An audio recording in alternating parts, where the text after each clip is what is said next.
Hi, I'm Natasha and this is Dagon.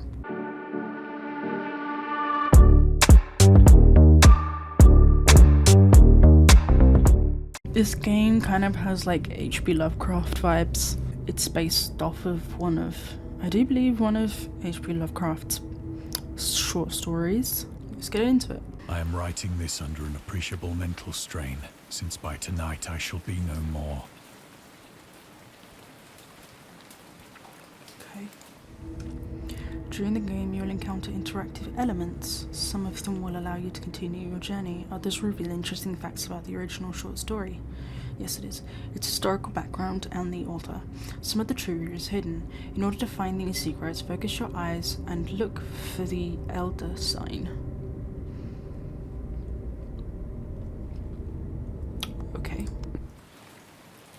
Penniless, and at the end of my supply of the drug which alone makes life endurable, I can bear the torture no longer, and shall cast myself from this garret window into the squalid street below. Don't do that. Do not think from my slavery to morphine that I am a weakling or a degenerate.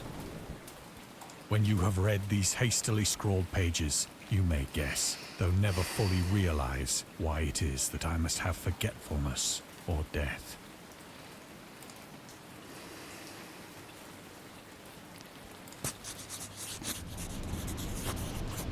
It was in one of the most open and least frequented parts of the broad Pacific that the packet of which I was supercargo fell a victim to the German sea raider.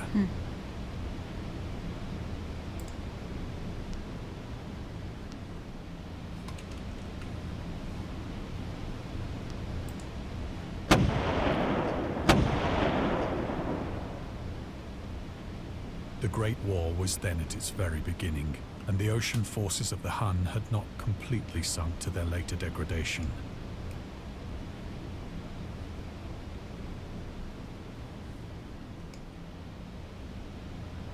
So that our vessel was made a legitimate prize, whilst we of her crew were treated with all the fairness and consideration due us as naval prisoners.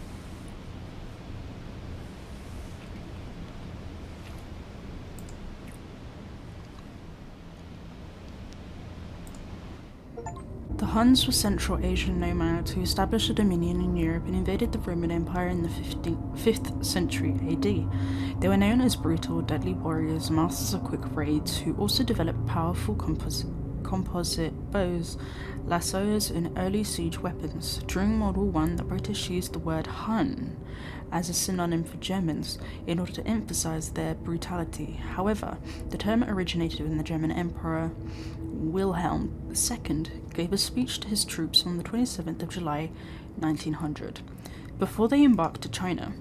Should you encounter the enemy, he will be defeated. No quarter will be given. Prisoners will not be taken. Whoever falls into your hands is forfeited. Such as 1,000 years ago, the Huns under their king Attila made a name for themselves, one that even today makes them seem mighty in history and legend. May the name German be affirmed by you in such a way in China that no Chinese will ever again dare to look cross-eyed at a German. The refusal to take prisoners was a clear breach of the laws and customs of war adopted during the First Hague Convention of 1899. You can read the discovered trivia immediately or go back to them later in the main menu. Turn off displaying trivia if you find that the feature distracts you from the story. This can be changed anytime. I think I'm going to turn it off.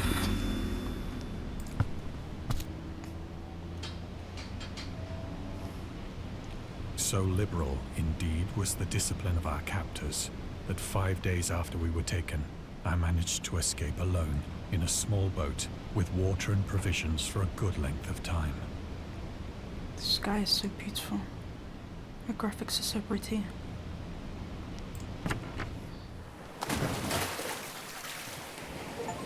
When I finally found myself adrift and free, I had but little idea of my surroundings. Can imagine. Oh god. Oh, the sky is so pretty though. Never a competent navigator, I could only guess vaguely by the sun and stars that I was somewhat south of the equator. Of the longitude, I knew nothing, and no island or coastline was in sight.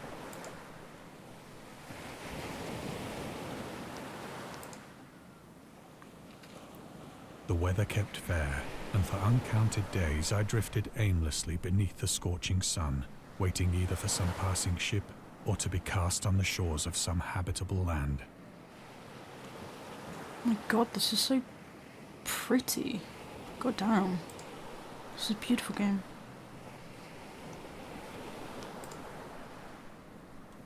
But neither ship nor land appeared, and I began to despair in my solitude upon the heaving vastness of unbroken blue. Actually, is The it a game or change just a happened story? whilst I slept.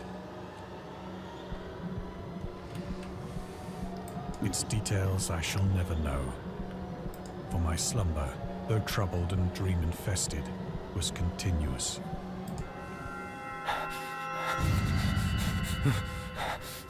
What?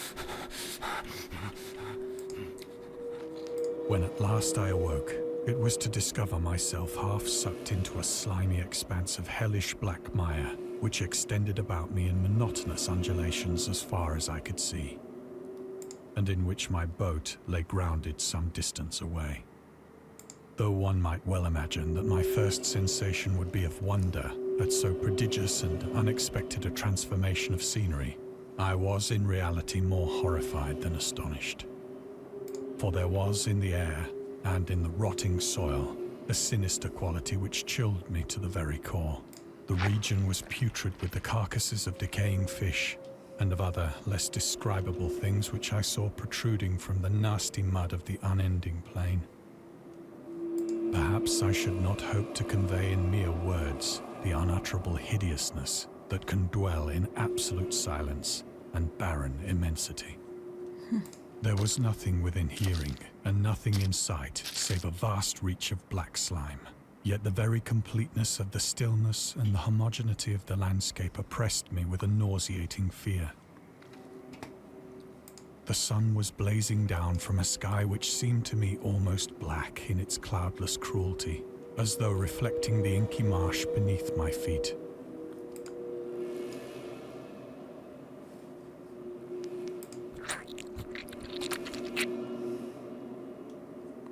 As I crawled into the stranded boat, I realized that There's that only big one pile over theory there. could explain my position.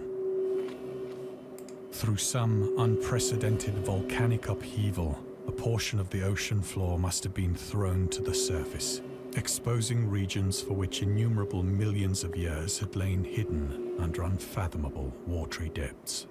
So great was the extent of the new land which had risen beneath me that I could not detect the faintest noise of the surging ocean, straining my ears as I might.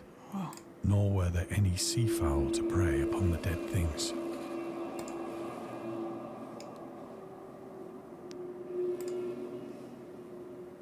For several hours I sat thinking or brooding in the boat, which lay upon its side and afforded a slight shade as the sun moved across the heavens. As the day progressed, the ground lost some of its stickiness and seemed likely to dry sufficiently for traveling purposes in a short time.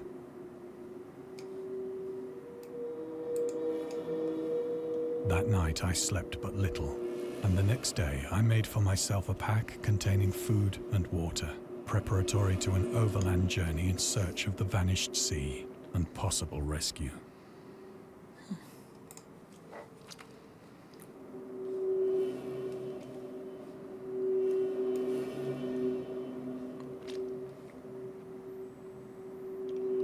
So pretty. On the third morning, I found the soil dry enough to walk upon with ease. The odor of the fish was maddening, but I was too much concerned with graver things to mind so slight an evil, and set out boldly for an unknown goal.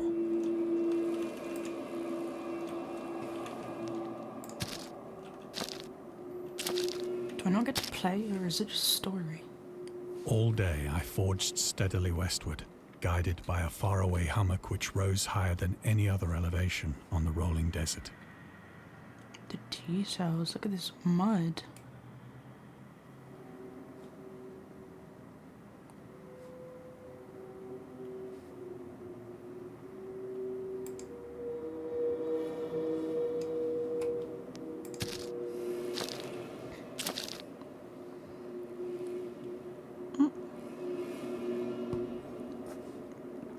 Whoa.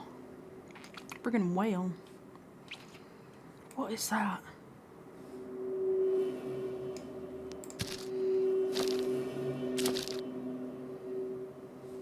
That night, I encamped, and on the following day still travelled toward the hummock, though that object seemed scarcely nearer than when I had first espied it.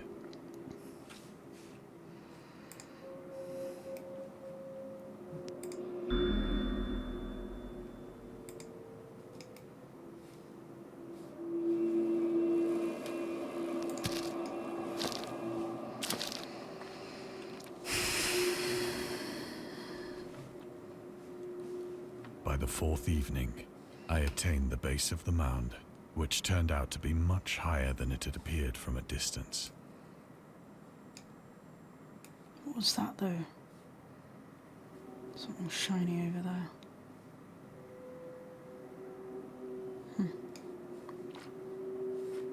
An intervening valley setting it out in sharper relief from the general surface. Too weary to ascend, I slept in the shadow of the hill. I know not why my dreams were so wild that night.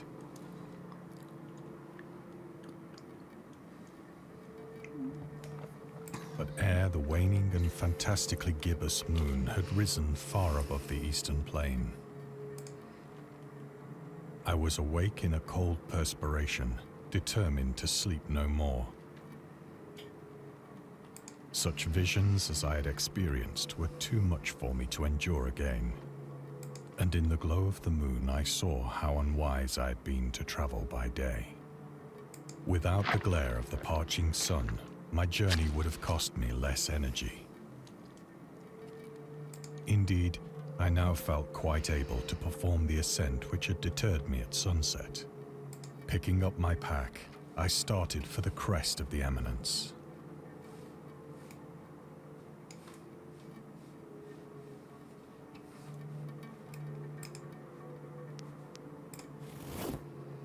I have said that the unbroken monotony of the rolling plain was a source of vague horror to me.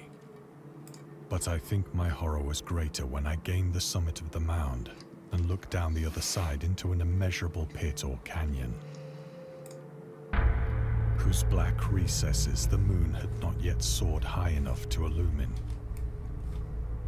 I felt myself on the edge of the world, peering over the rim into a fathomless chaos of eternal night. Through my terror ran curious reminiscences of Paradise Lost, and of Satan's hideous climb through the unfashioned realms of darkness.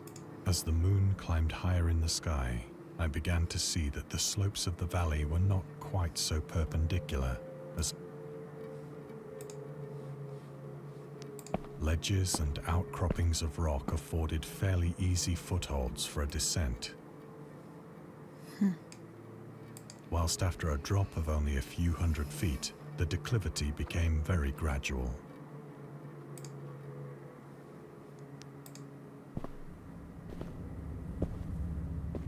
Why would you go in nighttime? Urged on by an impulse which I cannot definitely analyze, I scrambled with difficulty down the rocks and stood on the gentler slope beneath, gazing into the Stygian deeps where no light had yet penetrated. All at once, my attention was captured by a vast and singular object on the opposite slope, which rose steeply about 100 yards ahead of me.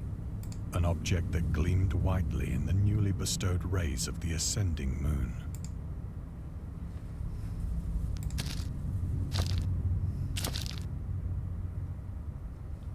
That it was merely a gigantic piece of stone, I soon assured myself.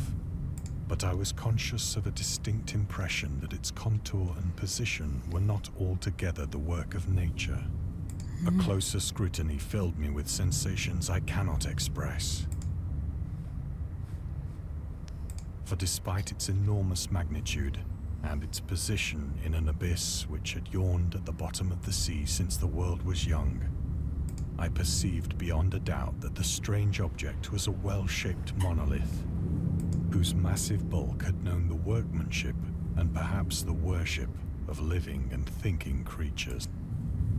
Dazed and frightened, yet not without a certain thrill of the scientist's or archaeologist's delight, I examined my surroundings more closely.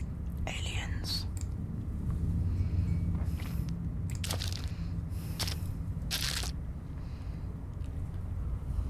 The moon, now near the zenith, shone weirdly and vividly above the towering steeps that hemmed in the chasm. What? It's very alienish. Whoa. And revealed the fact that a far-flung body of water flowed at the bottom, winding out of sight in both directions and almost lapping my feet as I stood on the slope. Across the chasm, the wavelets washed the base of the Cyclopean monolith, on whose surface I could now trace both inscriptions and crude sculptures.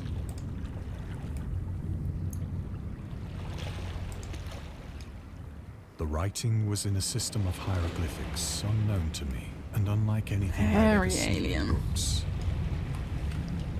consisting for the most part of conventionalized aquatic symbols such as fishes, eels, octopi, crustaceans, mollusks, whales, and the like.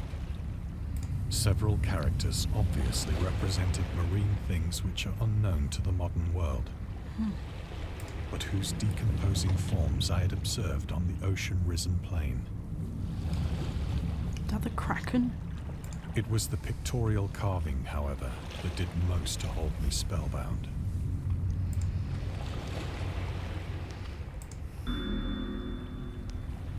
Plainly visible across the intervening water, on account of their enormous size, were an array of bas-reliefs whose subjects would have excited the envy of a doré.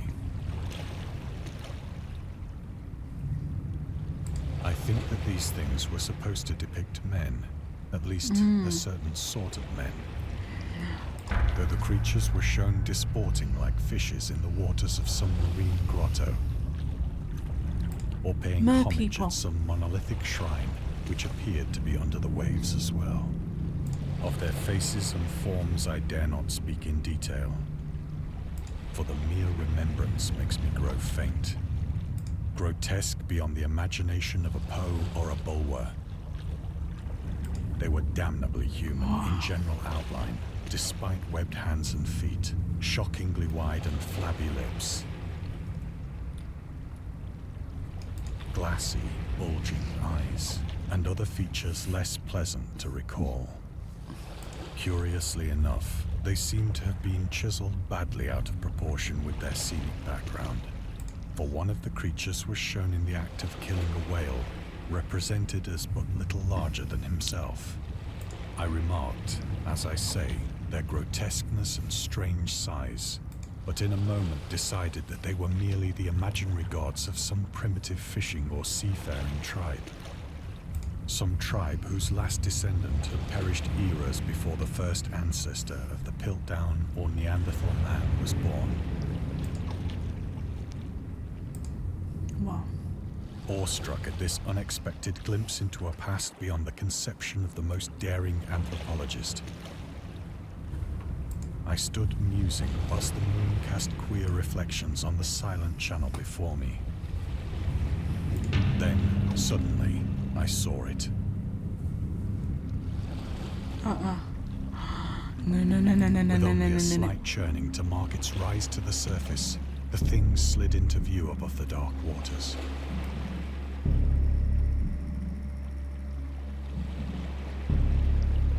I'm scared. Things like loathsome, it darted like a stupendous monster of nightmares to the monolith,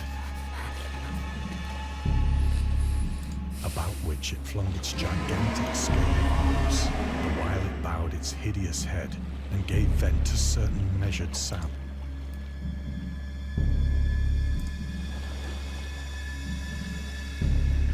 I think I went then. Of my frantic ascent of the sloping cliff, and of my delirious journey back to the stranded boat, I remember little.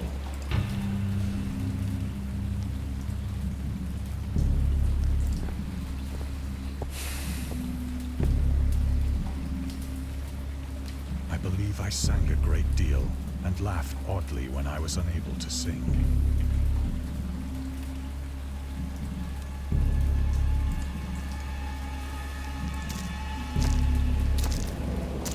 Being followed. I have indistinct recollections of a great storm sometime after I reached the boat.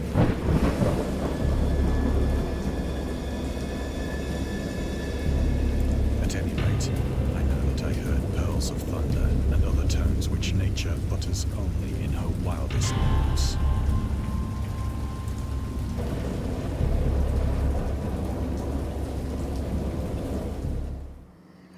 That scared me. Jumping out of the water like that. Ooh. When I came out of the shadows, I was in a San Francisco hospital. Brought thither by the captain of the American ship which had picked up my boat in mid-ocean.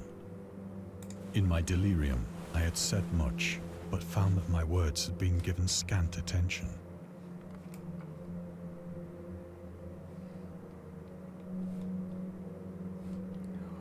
This looks realistic. I love it. Is this real engine? Of any land upheaval in the Pacific, my rescuers knew nothing. I need to check after. Nor did I deem it necessary to insist upon a thing which I knew they could not believe.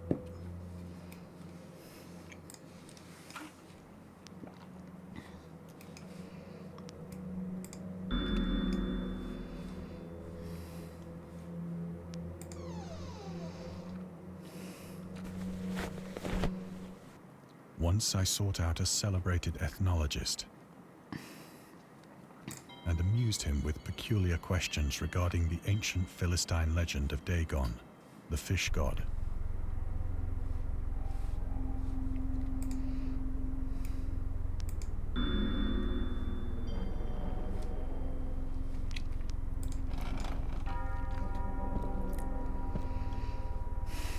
But soon perceiving that he was hopelessly conventional, I did not press my inquiries.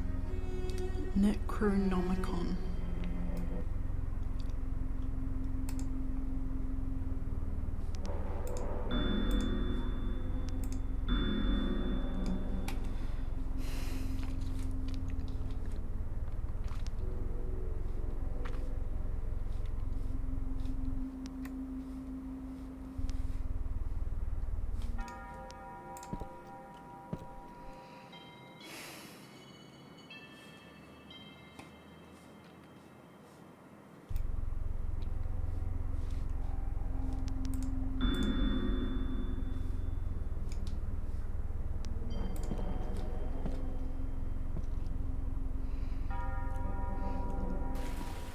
It is at night, especially when the moon is gibbous and waning, that I see the thing.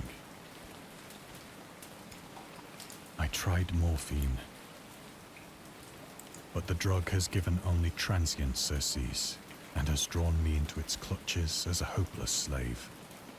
So now I am to end it all, having written a full account for the information or the contemptuous amusement of my fellow men.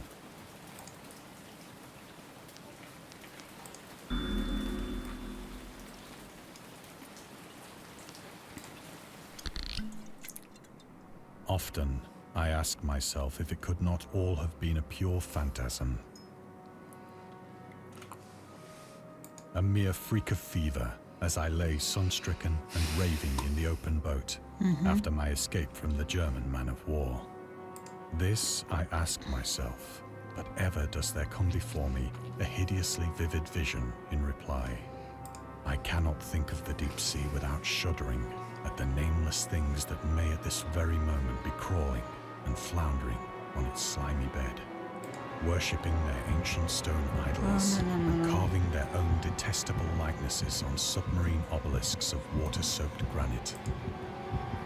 I dream of a day when they may rise above the billows to drag down into their reeking talons the remnants of puny, war-exhausted mankind.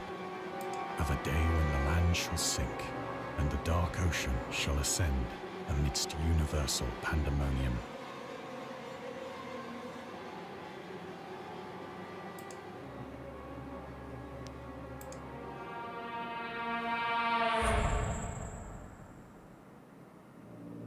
The end is near.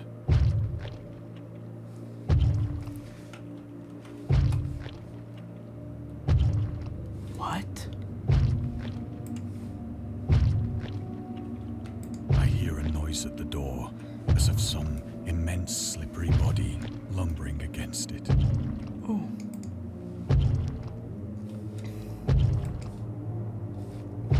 It shall not find me.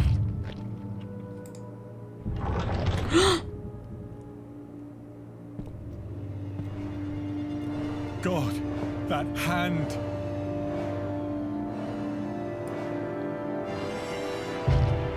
The window! The window!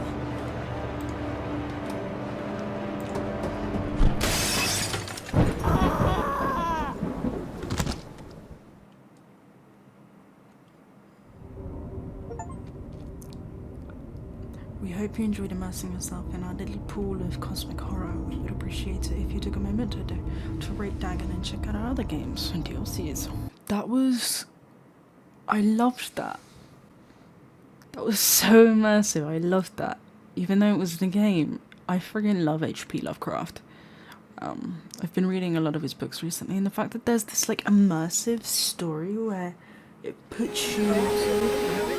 And scary stories have been accompanying men for centuries. That was so freaking cool. I felt fully immersed in one of Lovecraft's little short stories, and that was incredible. I really hope that there's like one for each of them. God damn, that was amazing. Like the sounds, the graphics were amazing. Wait, let me find out if it's Unreal Engine. I couldn't find it on Steam. I'll have to look it up later, but I did see on Steam that there is this works in VR as well. Oh my god, I would love to try out the next ones on VR.